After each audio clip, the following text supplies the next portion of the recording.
Hey, good morning, everyone. Welcome back. Welcome back. We had a good long weekend. Yes? Yes? Did we?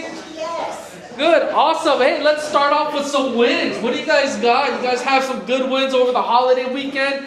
I mean, open houses, good appointments, escrows, listings, buyers, anything like in your lives going on. What do you guys got? Who wants to share first? Who's got a good win? Yes, Mary. I went to Pantages and saw Phantom of the Opera. That is such a great place to watch it, right? Oh, I would see Mickey Mouse or anything there. What was your favorite part of the show? That's my sixth time to see that play. Sixth time. That's 6 more times than me. I need to catch up. You gotta see it. I need to watch it. You've got to see it. You just can't believe it.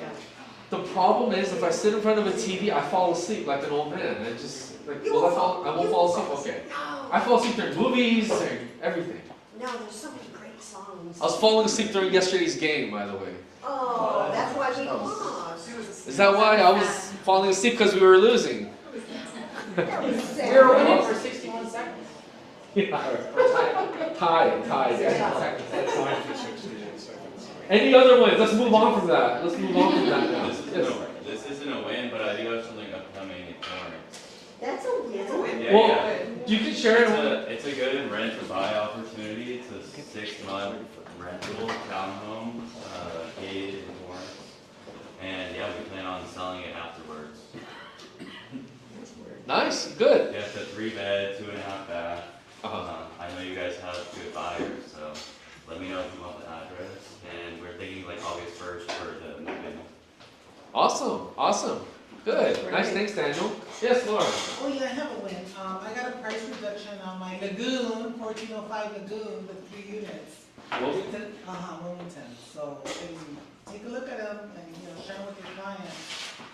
If getting a selling a price reduction is He good win. wouldn't. I mean, I've been asking him, and I just called him, and he just said, yeah. And I think he's really motivated now. Good. Any other good wins?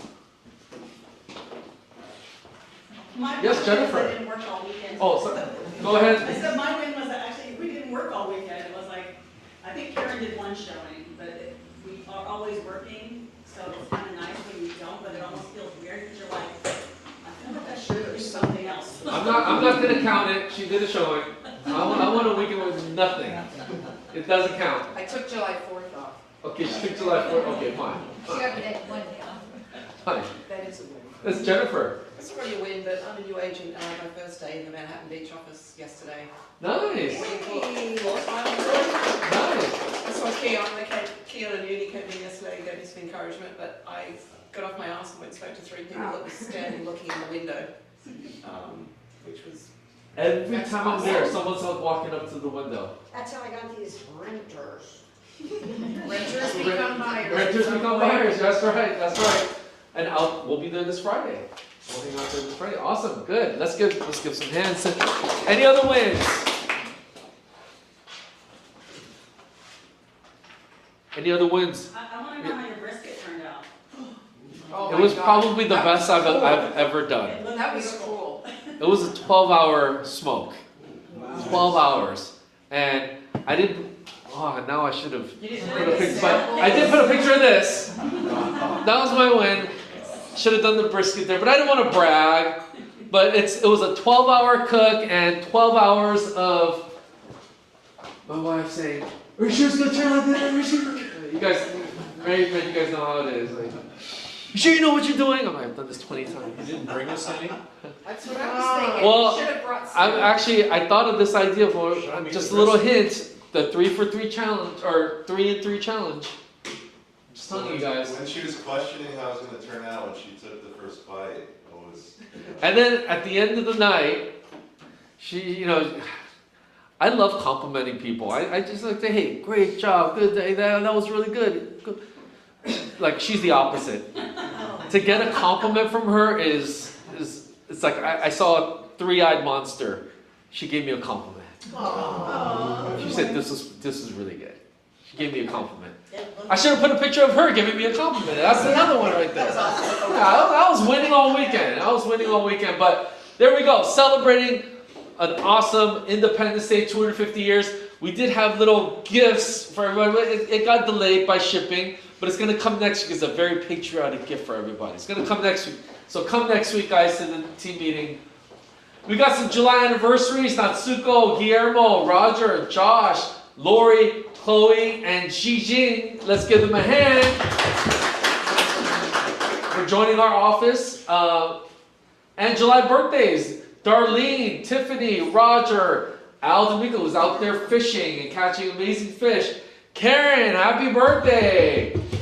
Preston, Vikram, Betty, Ashley, Mark, Maureen, happy birthday. And then also a special another happy birthday to Heather. We got some more birthdays. Ron, Erlinda, happy birthday. Sandra, Karina, Maggie, Judy, Josh, Guillermo, happy birthday to Josh right there. Happy birthday.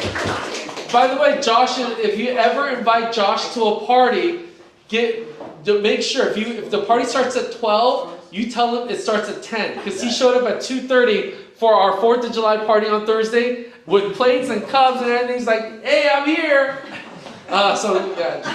But again, happy birthday, Heather! All right, ready, guys?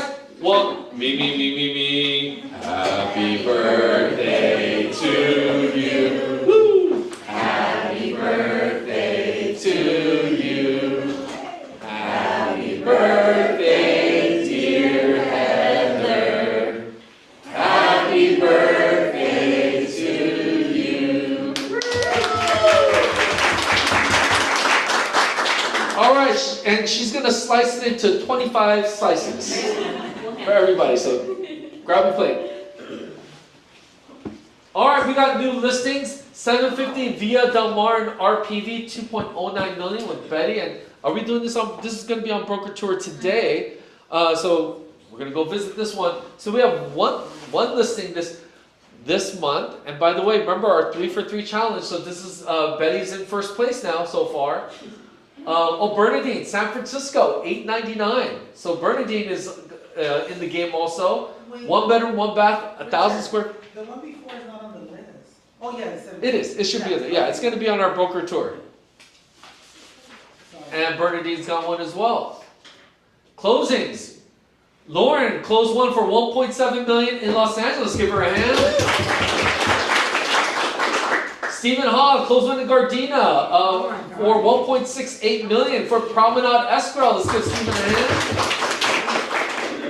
Alice and Karen both closed. You guys did the listing and buyer side in Harbor City for $241 with Promenade. Let's give them a hand.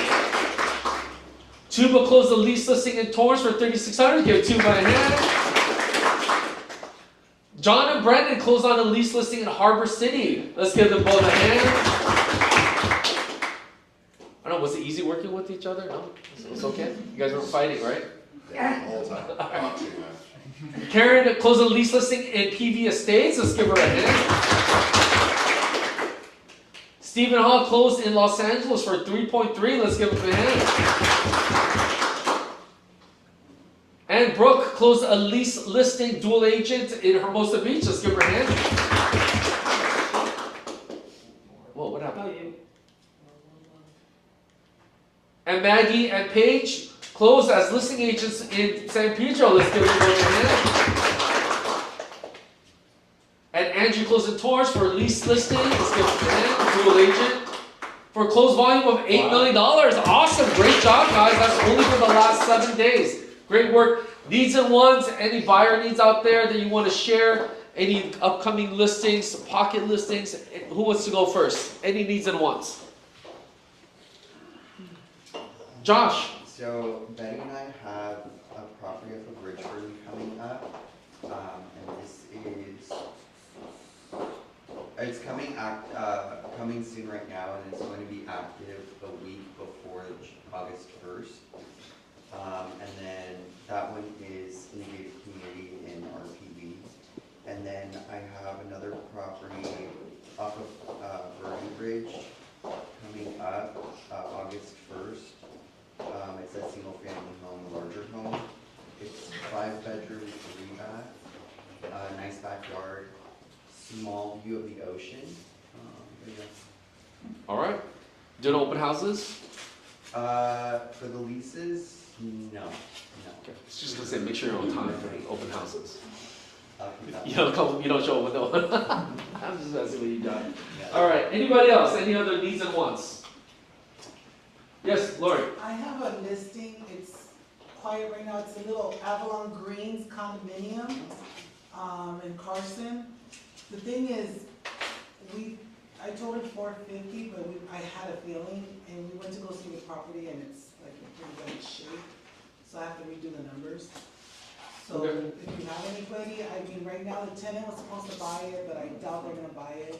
So I'm kinda like in limbo right now, but we probably should be on the market in a week or two. Okay. So I gotta rework the seller. Got it. All right. Thank you, Lori. Good. Anybody else?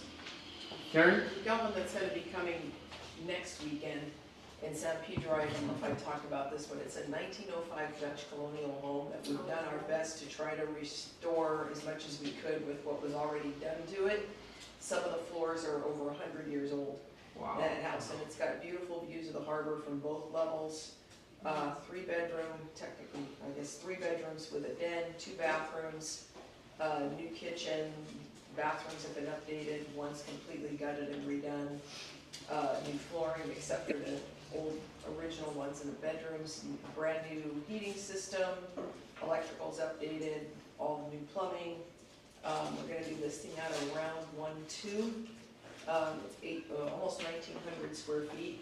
And if you have somebody that, appreciates an older home, it's got an alley access garage. It's a beautiful home. I'm proud of the way it turned out. Awesome. Awesome. Can't wait to see that one. Good. Yes. With Right. regards to closings, Stephen had an off-market closing last week as well. For Okay. free, so you can add 2.6 to your total. Oh, awesome. Awesome. That makes sense. Yeah. Nice. Yeah. Uni has a co-listing that's going live on Monday. It's gonna go for 3.5, so it's 3 bedrooms with a den, 3 bath. 85 West is kind of busy, but it's set back with a little private courtyard. Panoramic ocean views. It was rebuilt from the studs in 2017, so it's pretty modern. Easy, single level living, and then downstairs has the 2 guest ensuite bedrooms, a full wet bar, and views from every room. So it's really nice. So it's Nice. I'll be listing the brokers open next Tuesday. Are you guys using Zillow preview? Zillow preview is Nice. It's Friday. That's going live on Monday. Good. Love that. Thanks. Thanks, Keon. Where was that? Hey, Richard, Richard, I have a couple. Okay. Someone else. Okay. Awesome. All right. We have someone online as well.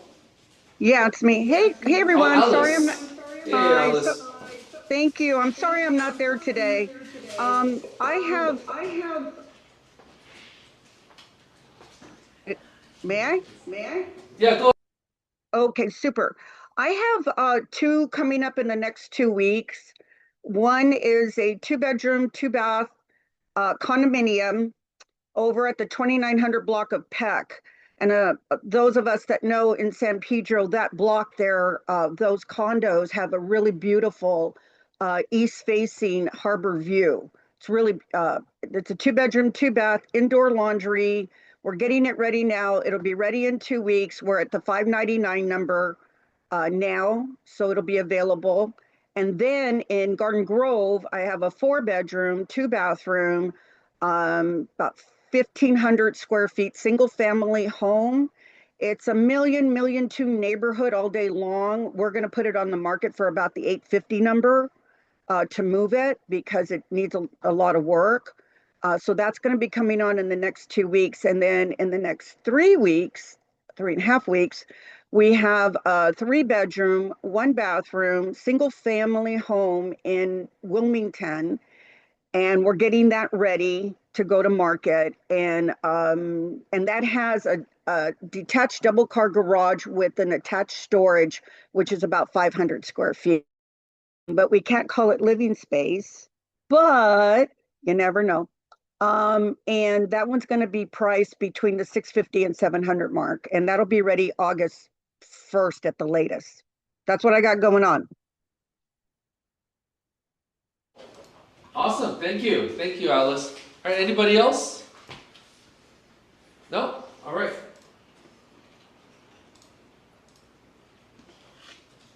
All right, we want to welcome our sponsors today. By the way, let's give it up for Breakfast Burritos. Always Breakfast Burritos are, you've already won our hearts and our stomachs with Breakfast Burritos.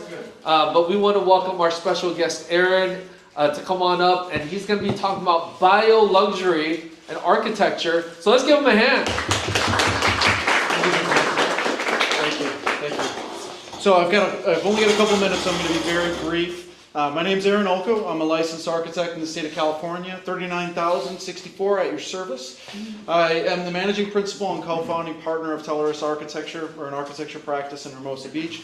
In the back here is Lee Stone. She's our project manager, and she keeps an eye on our portfolio of projects and makes sure our quality assurance, quality control standards are up to speed. Today I want to talk to you about bio-luxury. Are any of you familiar with what bio-luxury is? Show of hands. No? All right, I'm talking to the right group. What about biophilia? Anybody know what biophilia is? Sound like diseases. Definitely not diseases. How many of you have your clients talk to you about the wellness aspects of the homes that they're trying to purchase? Show of hands.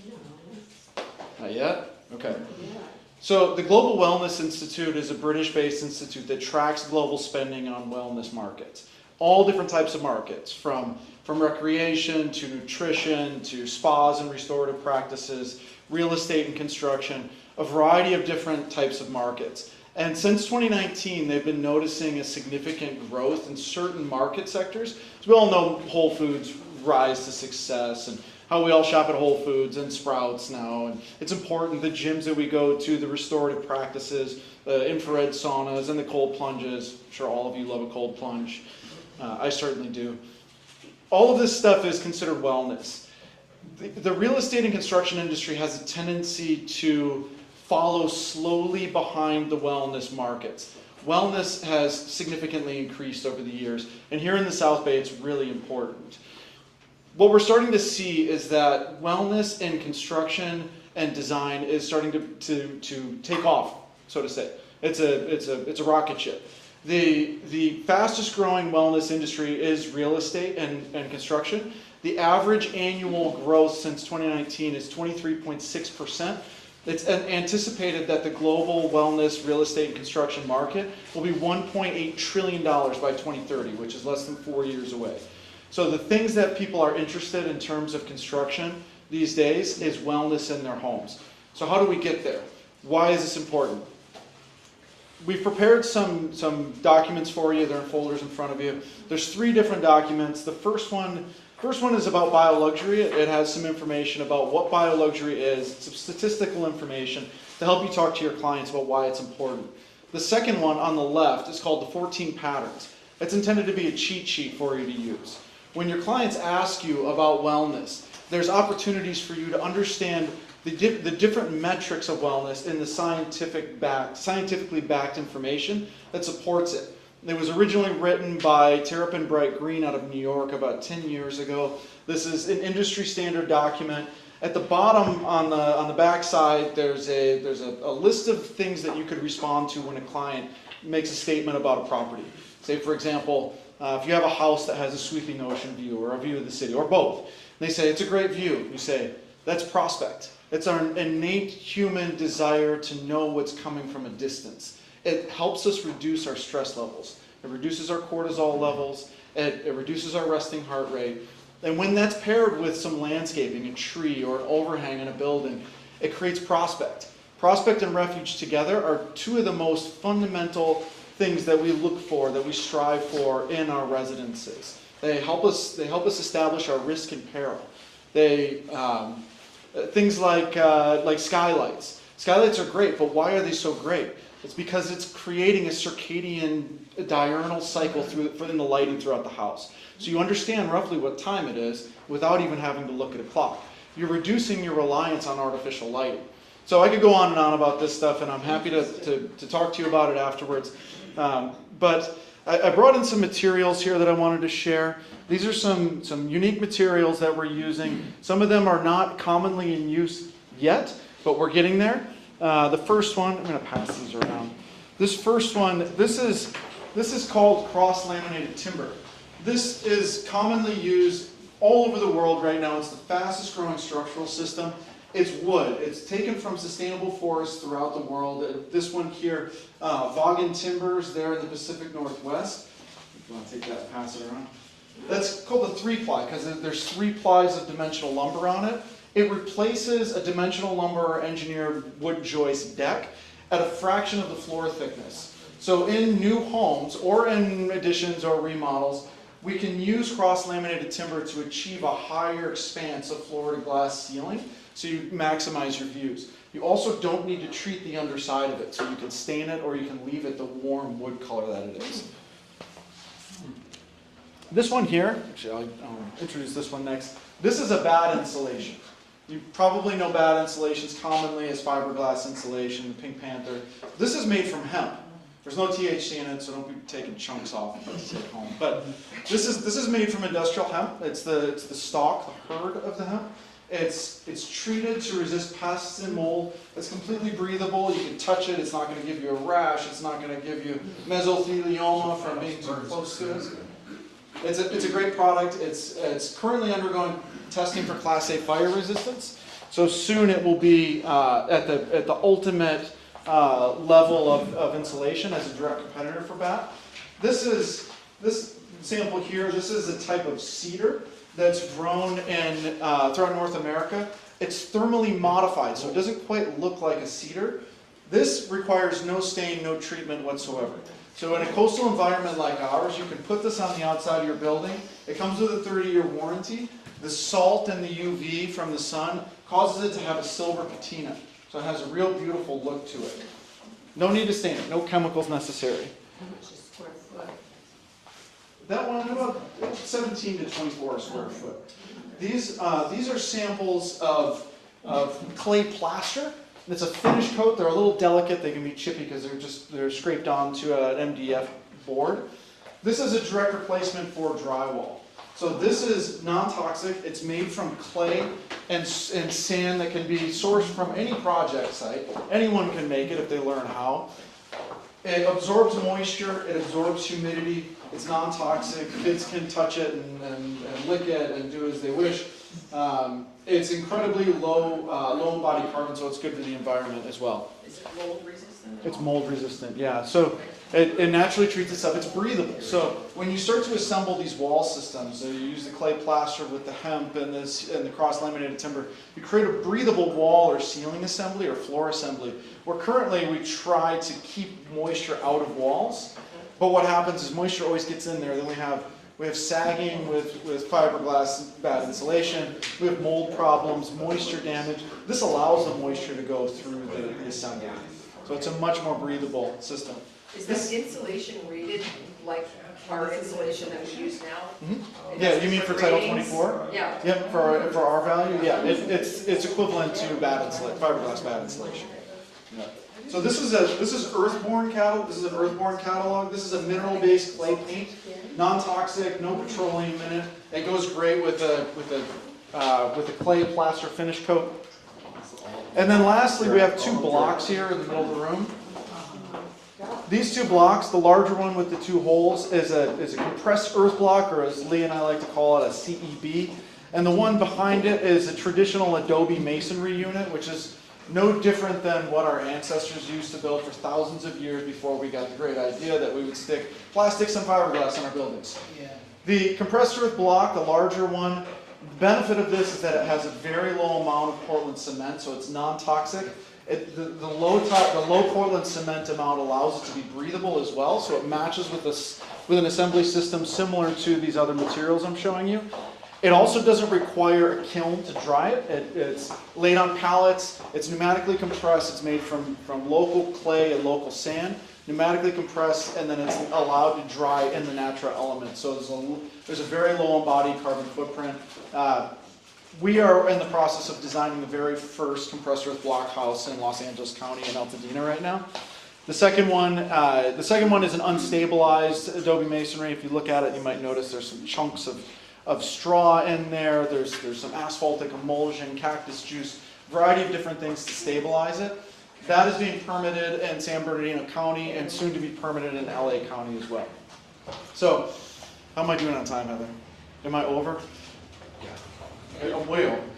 It's great How stuff. does that clay plaster process compare to traditional drywall? So you need a lath. It's similar to a lime plaster or stucco on the outside of a building. Same sort of process. You need a scratch coat, a brown coat, and then How does finish it coat. compare to pricing? In terms of pricing, it is a luxury item. It's a luxury All item. of them are. Yeah. So, Not all of them. Not all of them are luxury. The Adobe masonry is something you can make yourself. The compressed earth block is a competitive price point because it's locally sourced. The hemp insulation is a little bit more than the fiberglass fab insulation, but the intention is to get the price down. looks better than what I have in my attic. I'm sure less toxic. Would you redo, like we're redoing the deck, would you be using that one? The first one is the Cross-laminated timber? Yeah. No, it's not for exterior use. It's structural framing. So it replaces concrete. It's comparable to concrete in its material behaviors. It replaces concrete, steel, and traditional wood framing. To use all your materials to build a new home, per square foot, what do you think the cost would be? For all of them combined? $1 million a square foot. No, that's not true. That's a misnomer about biophilic design. Biophilic design is approachable. There are certain systems that require a larger budget to build. And so at this time, we are looking for higher net worth individuals to renovate, to design, to build with. But there are strategies to adopt this into affordable housing on the other end of the spectrum, which is something we do as well. So it varies, and you have to be strategic about the systems that you use. But in terms of a whole assembly, cost per square foot, let me get back to you on that. That's a great So, can this work on pre-existing homes? They just wanna update it, make it, Sure. all healthy? Yeah, it's a good question. So let me come back to you in just a second. So one of the ways that we work with agents is that we can go to your listing. If you call us, we'll go to a listing with you as long as it's somewhere local. Don't ask us to go to the Inland Empire; it's a little far. But if you call us and ask us, can you walk this property with us? What we'll do is we'll walk through it. We'll point out the biophilic aspects of the home, and we'll look at the 14 patterns, and we'll give you some selling points. Everything's about branding and marketing, right? And if you can reach to a higher net worth individual who's concerned with the wellness, the way that they shop, the way that they eat, the way that they have restorative practices, the way that they work out, and the way that they live, you're creating something that's a higher level of palatability, right? So we can walk through and we can help you point out these things, and we can provide you with a roadmap and a game plan for how you can market it that way. When it comes to additions or renovations, remodels, yes, if you have a client who is looking to do a bio-luxury rebuild or a remodel, we're happy to talk to you about it and provide a roadmap. You don't have to go under contract for a consultation. We are the ones to do it. We're the ones locally and probably in Los Angeles. There's only a few architects in the greater Los Angeles and in Southern California that do what we do. If a client wants to tear the house down and start over with a luxury biophilic, bio-luxury design, we're happy to do that as well. There's 3 licensed architects in our practice. We have over 50 combined years of experience. We built over 130 projects, 2,500 residential units that we've designed, both in single family and multifamily. We've worked in 11 different market sectors. So we can design anything, we can get anything permitted. And I have to boast a little bit. Over the last 3 years, we've been working quietly in Hermosa Beach while we try to understand the local jurisdictions and their behavior, and try to build a use case for our design research and our market offering. And we submitted plans for a remodel project in the coastal zone in Hermosa Beach. Back in May, we got the comments back last Thursday, and they approved it on first round of comments. So that's the level of detail on the drawings that we provide. That's our expertise. Sorry, what was your question? I have 2 questions on the hemp insulation. One, is it sprayed or is it rolled out? Mm-hmm. And the other is, because it's a natural product, would that attract rodents? The answer to the second question is no. There's borate in it, so rodents don't want to eat it. There's no food in there. Because when you look at the cross-section of the stalk of a hemp plant, the outside part of it, what would be the bark, is removed, and the center of it, the hurd, that's what's used. It's chopped up and used in there. So there's no food product that attracts rodents. Okay. Yeah, I get that question a lot about straw bale in construction as well. Now, where straw grows incredibly fast. It can grow multiple growing cycles in a season. When it's used in construction, the top of it, the grain part, is removed. That's what we would call hay. The straw part, which is the bottom part of it, has no food in it. It's baled together, and that can be used in construction. And it sequesters significant amounts of carbon, and it's incredibly healthy for you. And it creates a breathable assembly that allows for moisture to pass through the wall rather than getting trapped in the wall. And there are so many case studies about how straw overperforms any other construction type, even concrete, in fire zones. Any other questions? No. Great. Thank you, Aaron. Yeah. You can stick around a little bit too. Lean out will be here, so happy to Yeah. answer any questions. Awesome, thank you. That was good stuff. He knows a lot about this stuff. I would say so. Knows a lot about hemp too. Yeah. Good judgment. All right, Dustin, come on up. All right. Let's give a hand to Dustin. Good morning, you guys. Hello. Hi. In stereo. I hope everyone had a great 4th of July weekend. Yes. I know we have a panel coming up in just a minute, so I'm going to be brief and just share with you guys a couple of things. One would be something that you already have right in front of you, right? So every single month at the beginning of the month I pass out updates on interest rates. And so what we're looking at is the average 30-year fixed interest rate right now for the month of July at start is about 6.375. But you guys know that for me as a lender, what separates me from a lot of others is one of many things that I don't concentrate on interest rates. Instead, we like to concentrate specifically on what the payment would be, right? So in this handout, the reason why it's laminated is you may want to include it when you're doing your listing presentations or buyer presentations, because it shows what the payment would be associated to that interest rate, which is definitely more important to your clients than what the actual interest rate is. And on the back side, I like to bring meaningful and relevant conversations forward for you guys to have the clients or just helping you guys out with the industry. So not to geek out, but at the top we're talking about inflation.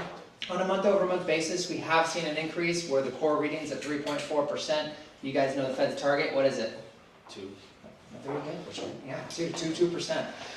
But we actually saw an overall decrease by about 0.25% in interest rates. So how is that? When we have inflation increasing, shouldn't that be an increase in interest rates? Yes, because inflation is the arch enemy to interest rates. However, markets are forecasting that we're going to see decreases because of the agreements between Iran and the United States and the Middle East as a whole. Although just last night there was 2 more missiles that were shot at a couple other tankers in Iran. So crossing our fingers on that. It's a song that will never end.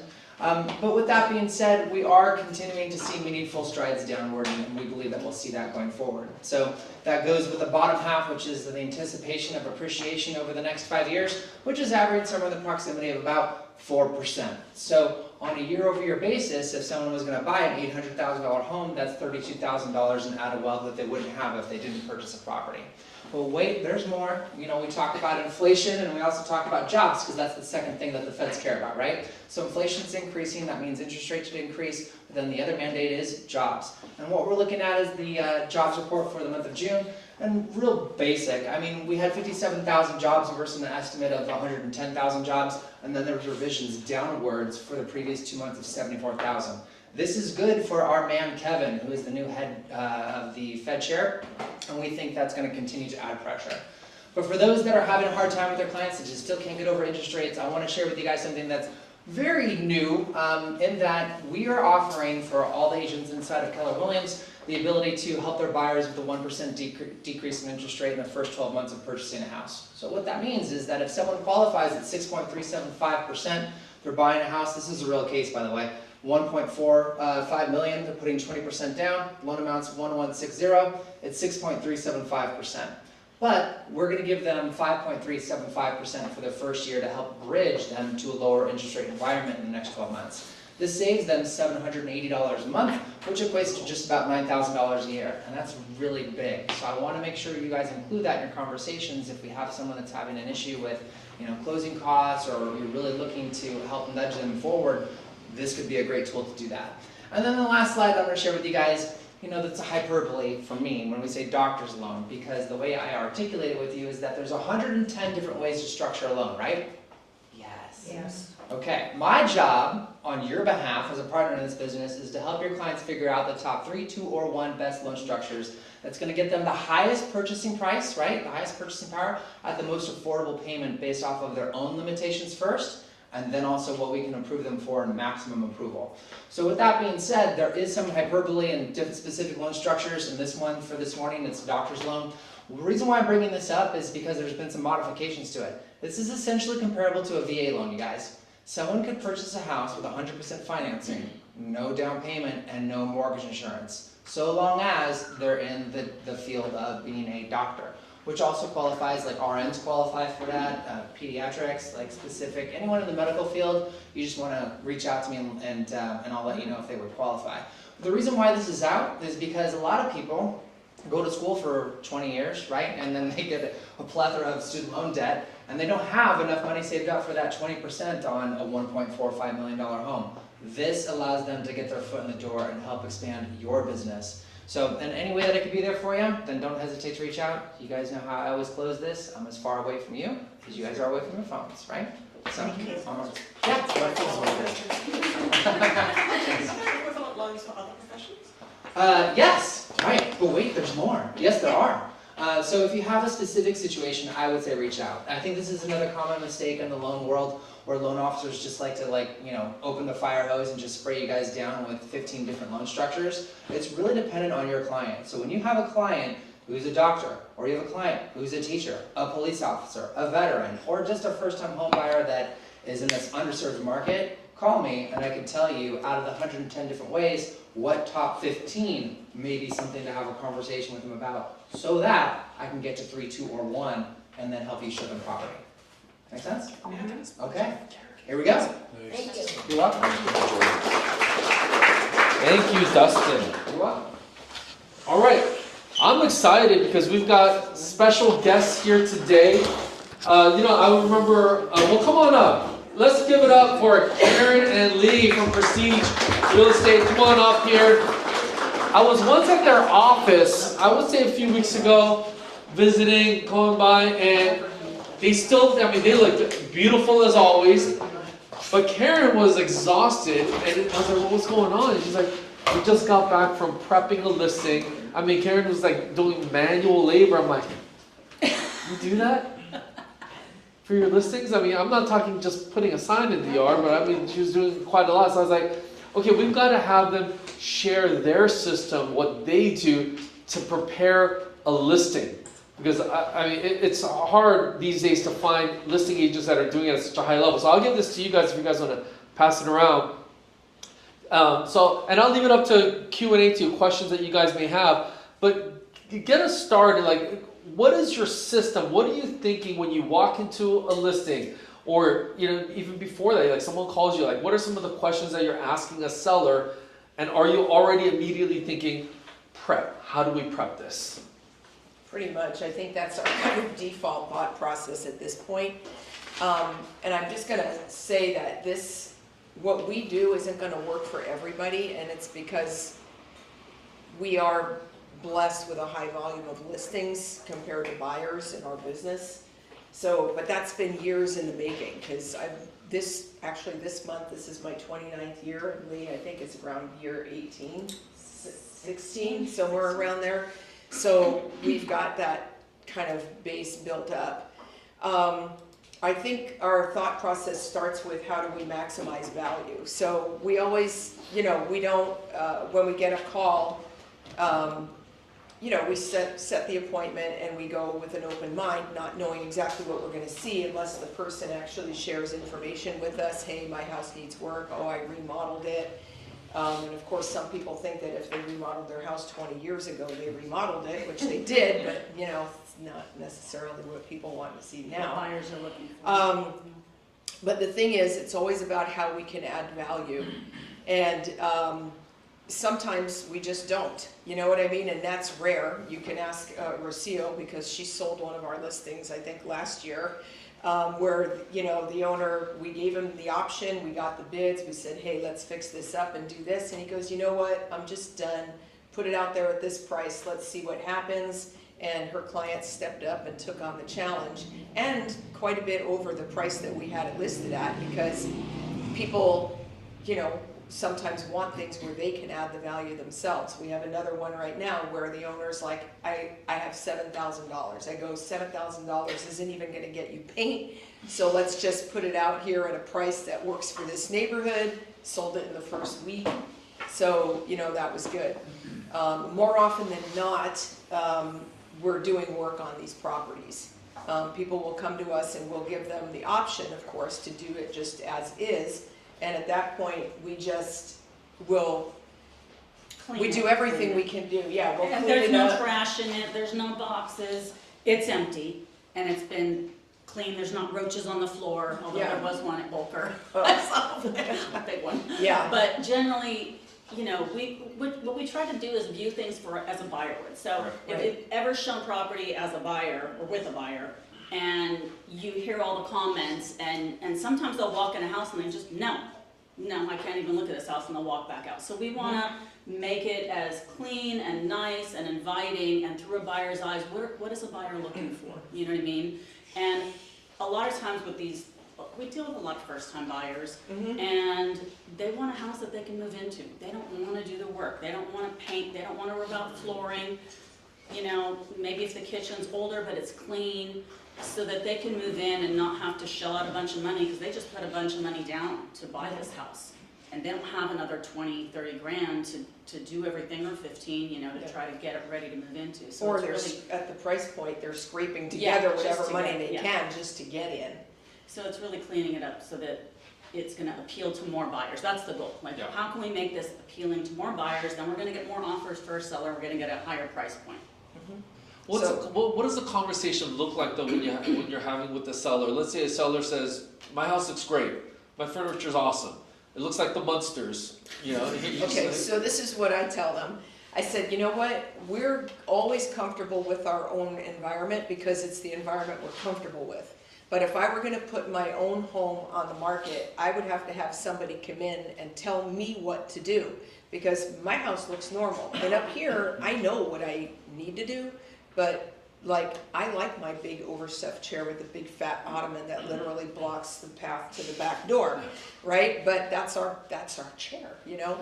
But I know that chair can't stay there, you know? But I need somebody to come in and say, get rid of this, get rid of that, get rid of that, get rid of that. Let's change these pictures. We gotta change this bedding. Sometimes it's just as simple as that. And maybe your house isn't perfect, but if what the buyer sees when they come in is open, bright, spacious, clean, not cluttered, those things all make a big difference when a buyer comes in. Also in your presentation, because have you ever gone on the internet and you look at the MLS photos and you're like, how is this a $1.5 million house and it looks like crap? That affects people. They might look at those photos and go, I don't even want to see that house. So putting the best foot forward, just like a date or anything else, you want to look nice. So we want the house to look nice and clean and inviting. So when you consider cleaning, staging, Declutter. decluttering, photos, videos, all that, is there one where you think it's like a non-negotiable? You got to do this one thing. Well, cleaning and decluttering, Cleaning and 100%. decluttering, 100%, yeah. And then the conversation is paint, flooring, and then Karen goes 10 steps more, like the house she's doing right now is a complete rehab. She's doing kitchens, bathroom, flooring, everything. The whole house is being redone. She's basically remodeling a house for the client. Yeah. You know, because before, and she's gonna get a lot more money than if we listed the house the way it was. My so. client actually came and said, because it was her house she grew up in, she hadn't lived there in years, but it was trashed, and like, she's like, are we gonna have to tear it down? And I said, no. I know it looks like that, but no. I said, but you have the option, we can sell it like this, probably for $900,000, or we can put some money into it and sell it for 1.2. Okay. And so you're always so giving it's, those yeah, options. it's over $100,000 of renovation.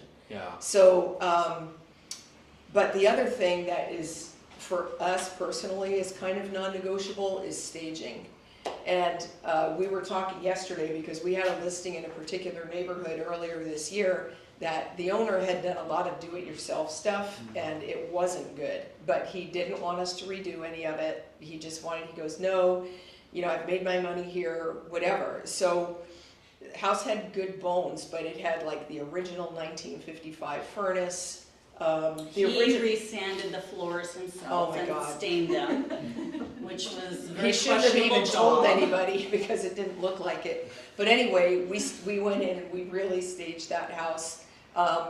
Once he was on his way moving out to his new house, and we actually had a painter come in and redo some of their painting because it was just awful. But you know, over $1.2 million, almost $1.3 million. Staged it, tons of traffic, multiple offers. We sold it in like 10 days or so. I think it also depends, the conversation with the client too, is are Yeah. they gonna leave this house? Because then we can do a lot more work. Are Yeah. they staying in the house? Yeah, Then we then have it's to harder. modify The how plan. much staging we do, what we pull out, what we Right. bring in, what we tell them, let's do that, let's clean up or paint or whatever. But we were chatting yesterday because there's another house in the same neighborhood that's now had price reductions, been on the market for some time, with virtual staging. And it was, I'm sorry, I'm not a fan, but that's my personal opinion, that doesn't affect anybody else here. But, I think that when you see the virtually staged pictures, it's great, but when you walk in, that's not what you see. It's like it's a bait and catfishing. switch. Yeah, there you go. Like you go on a date and the person, everything's edited, and then you get to the house and you're like, there's no flooring here, and the picture showed flooring, and. Right. It's our headshots. So, Yeah. yeah. So, I think that, to me, you're never gonna convince me that staging is not important or beneficial. So that's huge. But the other thing is, if I you wish have we could have brought photos so we could Yeah. show you guys, because we do a lot, and Yeah. there's different levels, and it's really, it's the client's tolerance, and honestly, Karen lends her own money, and not everybody's in a position to do that. It's really our concierge service, so I would say maybe like 5% of the sellers might pay up front for some of these costs, but a lot of it are wrapped in to, escrow, and then Karen gets paid back at the end. And that's part of her business plan and how she runs her business. And everybody might not be able to do that, but there are services out there, There are yeah. services that can do that for you. Yeah, house app, yeah. I have a question with staging. Do you do it or you hire It's a someone? combination. I mean, over the years, we do have our own warehouse and our own furniture and stuff, so it depends on the listing though, because if it's something really high-end, I'm not gonna do it myself, I'll hire that out. But we do as much of it as we can ourselves, so So it we depends on have, square footage, we only have so much furniture. Right, Yeah. yeah, I was just curious. and you have to cycle it out all the time too to keep it current, Updated. so, I'm not a stager, you know what I mean? But it's, I've got enough experience that we do it. I'd say probably of the listings that are staged, Maybe because they're not 70% is ours. and- 70 or 80, yeah, and then the rest of it is hired out. So really, So- really it ends up being like the higher end listings, like over, Oh, yeah. I don't know. It depends on the square footage of the house too, Yeah. because sometimes she'll be like, I don't have enough Yeah. furniture for a 3,000 square foot house, Yeah, or or the right furniture the right furniture. for Can I the saw scale. a question? Josh, did you have a question? Oh, sorry, thank you so much. I just wanted to ask in terms of like decluttering, do you encourage your clients to get a storage unit themselves, or should just Yes. kind of like other things, or? We definitely encourage that. We have one we're doing right now. The other thing is sometimes they need a little motivation to get them going. So like last week, Lori and I were at one of our upcoming listings, actually helping her boxing things up and getting them ready to put in storage. Sometimes mentally it's hard for people to take that initial step, Yeah. and if you're there If with you're them, there with once them. they get started, then they're moving forward. But a lot of times that's a big mental roadblock for people. They feel like it's too big for them and they just don't know what to do. And if you come and assist them to get started, then it starts the whole process. Yeah, and we're very hands-on, so that's what Richard was kind of talking about. So, we do that too, Harold. What did you say? Yeah. We've actually done that for clients too, where we do their sales for, like, it's not Estate enough for an sale. estate sale, but we really need to get this stuff out of here and it'll Right. help with some of the repair costs. We have one like that that's gonna be coming up where we just take what you want, go Get away out. and let us take care of the rest. And it's also a very good way to meet the neighbors and possibly pre-sell the house and all kinds of things, so Yes, it's kind of a community. people come to buy stuff at Yeah. the sale, Yeah. they're like, oh, this house is for sale, it's a nice house, and they walk around and look at it, and then they're interested in it. Yeah, so it's kind of a good community event, if you wanna call it that. So I know that not a lot of, not everybody's equipped to do it. Our thing is concierge service, so that's what we do, but I think in a nutshell, do the things that you can do. The decluttering, the cleaning, so important. I mean, my house. 100%. Toilet sheets, toilet seats shut, like nothing drives me more crazy than a MLS photo with the toilet seat open, clutter everywhere, cause an agent could have gone in and fixed that. I call it an accumulator. Yeah, it's just like, just clean off the countertops, put stuff away, And it make it look includes nice. the yard and the landscaping Yeah, that too. because that's not, landscaping, you can do a lot with mulch and some cheap plants. I'm just gonna say, because it does make, when somebody drives up, you've gotta have that pop as much as you can. And, it's not a big expense to, even if that's your money, $300 goes a long way with stuff like that. And, it's your name on the sign. And when people drive up, that's representative of you. So unless you're advertising this as a massive fixer-upper or whatever, this is a great opportunity. Do it. It makes you look good. Lucille, you had a question? Yes, so the last two clients I had, they actually did not want to pay for the staging. So in your case, do you front the money and then when you close, you take it out of when you charge them, or how do you? Well, we actually pay for the staging. Yeah, because when it's my stuff, that's a cost, that's like a built-in cost of doing business for me. I have the warehouse rent, I have the movers, and then it's our labor. So for us, that's a small investment, and it keeps the listings flowing. The thing is, it's kind of a sucky thing when I have to pay the stager because, depending on the size of the house, but if it's a big house, it's a bigger price tag on the commission.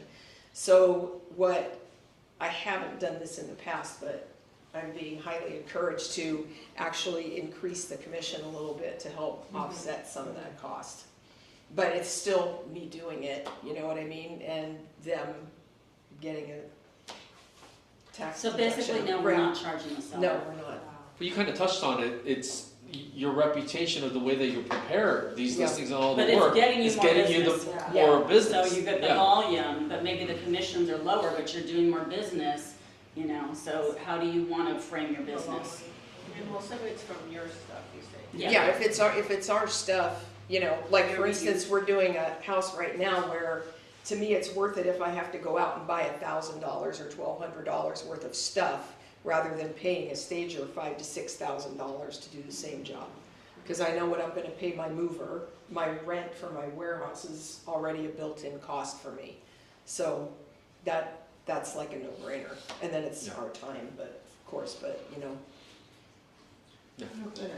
get each property's going to be different and each market's going to be different, but if you have to put a number out of 10, I'm trying to understand how much resistance you get from sellers to try to invest some money before they sell. Because I know they're on their way out and they probably don't want to spend anything. But very little. I'd say probably maybe 10% of people Say even don't that do say anything. don't do anything, let's just do it as is. Because you're talking about getting them more money, so the selling point is, I'm gonna get you more money by doing this, because we're appealing to more buyers. So You're if also you sell, doing work. yeah, they're not having to do it, yeah, we're managing the whole project, they're not doing anything, so it's easy for them. John? How do you know where to stop? It's a good question. That's a good question. Sometimes you have to just draw the line. You're like, okay, I know this person doesn't want to spend, like I'm doing a gardens townhome, so we're just doing flooring paint, and even yesterday I was there, I was like, oh, I'd love to change like every light fixture and like the toilet paper holders and the faucets, but I'm like, I know this person doesn't want to spend a lot, so we're just going to do flooring, we're going to paint, and we're changing out a couple lights, adding a couple lights, and that's it. So you kind of have to understand their mindset and how much they're willing to spend and what return you're going to get them on spending that money. It has to make sense, because obviously if you spend too much and you don't make it back, then they're going to look at you like, hey, that's not right. Yeah. Under the condition that you do front some money for the paint and flooring, and then they decide, you know what, I don't want to sell the home, how do you that situation. Luckily, it's never happened. Luckily, it's never Knock happened. on wood. Technically, Hey, you should get a signed agreement. You want We have parents to showing up at your front contract door, it's first.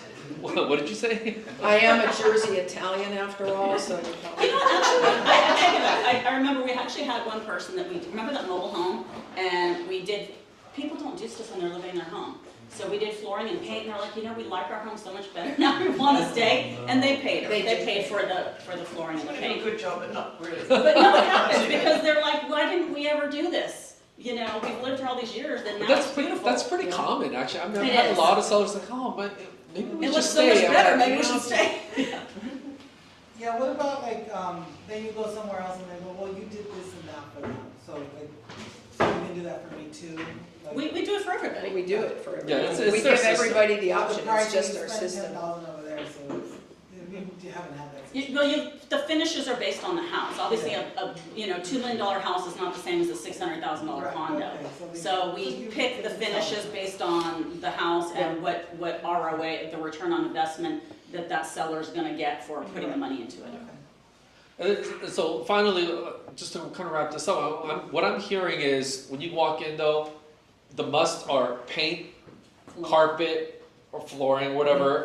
Light fixtures is what I heard. Yeah. We do light fixtures, yeah, because it makes light fixtures, faucets, like Faucets. little things like that. Yeah. And make it look updated. We do not laminate, glazing. Oh, So like if you walk in and they have an old fiberglass shower or they have really ugly tile countertops, if you reglaze it and put new faucets on it, it looks like a new kitchen. And Yeah. you paint the cabinets, it's like a false sense of, oh, this looks really nice Yeah. and new. It's not a new kitchen, we just made it look better, you know? And you just have your list of contractors that you're. yeah, we have some really good Yeah. core people, and they work with us too, because of the volume they get. Yeah, there's So- some people who she works with that will they'll wait to be paid till the close of escrow.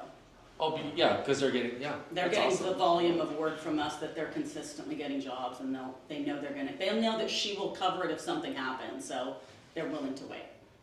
Love that. Oh, Matt. I'm just curious, like, if you could provide an estimate, like, generally speaking, like, how much do you think it would cost, whether it's, your vendors or someone else, like, roughly a 2,000 square foot house, how much would that cost versus like a 3,000 or 3,500 square foot house? Talking about flooring and paint? I mean, just like, kind of a little shebang, make more showing, less. You wanna know, like, maintenance. what's our average price that, Sure, like, yeah. cost of Yeah, what just we a do, general maybe idea. like 10 to 15, 10 to 20? 10, I would say more like 20, because even in the When you do gardens, flooring between the and paint, painting and yeah. removing all those mirrors and stuff like that.